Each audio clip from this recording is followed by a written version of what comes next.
All right, we're back at it. So this is gonna be the first stage that we're gonna do. We're gonna do the install of the S&B filter on the truck. It's going to be on a Ram3500. So that's what we're gonna do this time. Then we actually gonna delete the DEF system, and we're gonna also tune the truck as well as lift the truck. We're gonna do a lift of 6-inch and then be able to put some 37 tires on it. The tires are getting weared off, so it's gonna be perfect timing. I'm gonna do everything at the same time. But the first stage for this video, what we're gonna be doing is gonna be installing the S&B air intake. That's the goal for today. Then we will do the delete and we'll do the lift as well as the new tires. So that's what we're going to be doing. So let's start with the unboxing and then we will get into how to complete the swap of the air intake. All right, so opening up, let's see what we have here. Vamos a ver qué es lo que tenemos aquí que viene en la caja.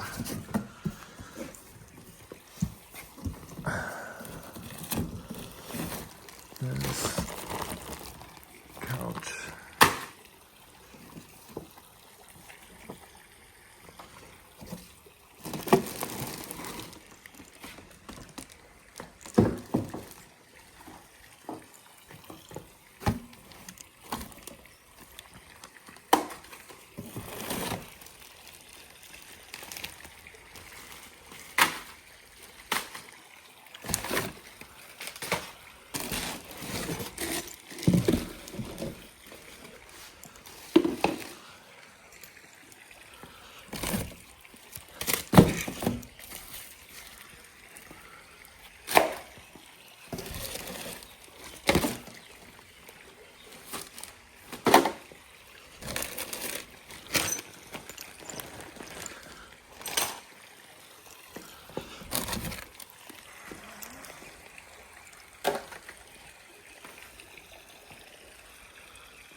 All right, Phils, we're gonna start by removing the little tabs here. So we have one there, all around. We're gonna remove them. That's gonna be step one. One thing is, do not forget, there's actually two on the back. So in order to lift that, you will need to take those two out. And then you will be able to lift the entire thing. All right, once you've done that, you're gonna go on each side. You're gonna have a 10 millimeter on this one, as well as on the other side right here, and we're gonna remove that as well.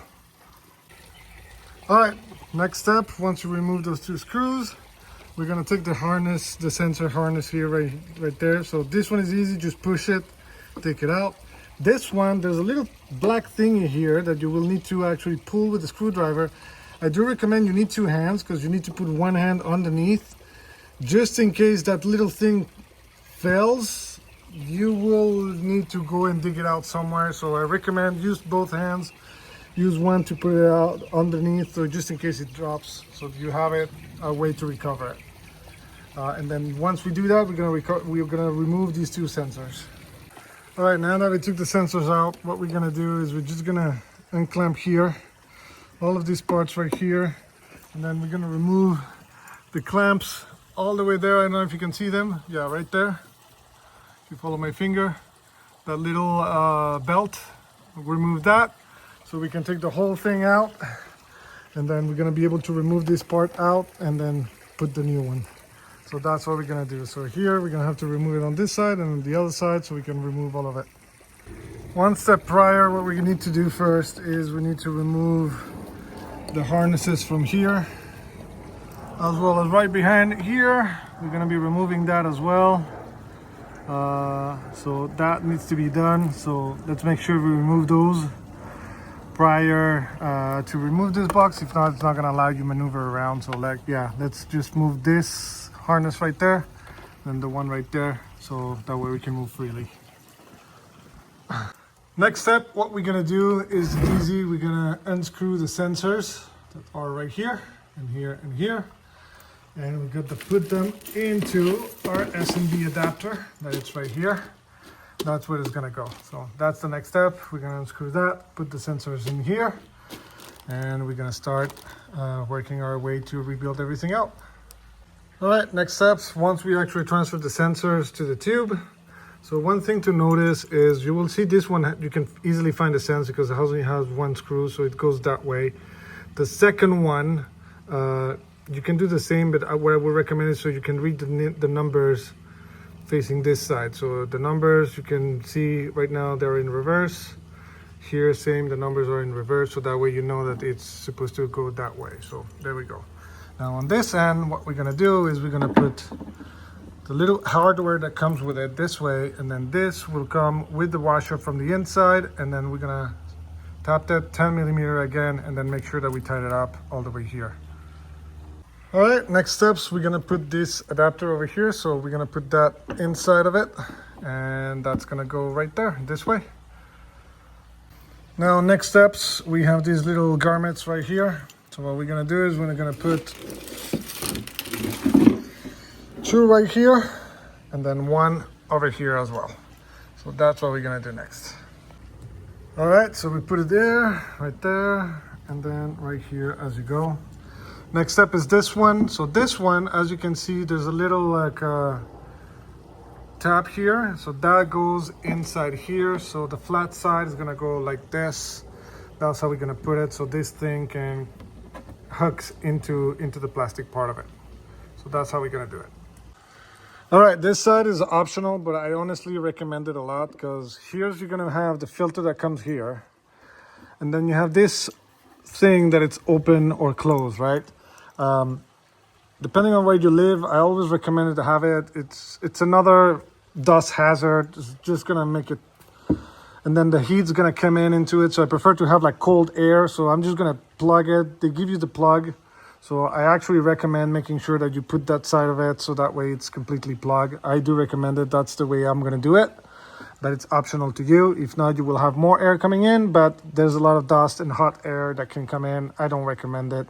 I honestly prefer to have this one, so that's what I'm gonna do. All right, so I plug it in on it. Now what we're gonna do is we're gonna put the coupler over here, put it into the tube. We're gonna put it right there, and then I'm gonna insert it and then put the L filter as well on it. All right, so what we're gonna do is here, so this part is gonna go, right, that belt's gonna go there, but that's gonna go at the end once I'm gonna install it. I tied this one just to make sure that it's well tight. This one I have not because I'm trying to play with it once I drop it in, so to make sure that everything is fitting well and it's not like twisting or it does become hard. So this one and that belt at the end that goes to the turbo, that will be installed at the, well, will be tight at the end. But now, yeah, we put that together. So now we're gonna go and drop it in.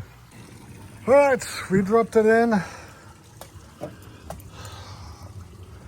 What we did here is we put it in, tied that belt over there. Then we make sure that this was aligned in the box. And then we tied this belt. And now I'm gonna re-put this back. And then that way we can put it in here. And then we will put 2 little things extra, which is the little glass that goes over. And I also have a mesh for protecting extra, but that's optional as well. But yeah, let's put that back and then get to it. All right, this part is optional, but I put the cover on it. So this will protect from the dust on top of it and still let the engine breathe. Put the little thingies there. Now what we're gonna do, put the glass cover, and then we get to go. And then after that, putting the cover on top of it, put the snaps on it, and we get to go. All right, we finally put the cover, we finally put everything, we're good to go. S&B is put it in, put the cover back, and now let's see and hear the difference. Wow, we're gonna do room. We're gonna do a before and after just to compare the noise and see if there's any difference.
go.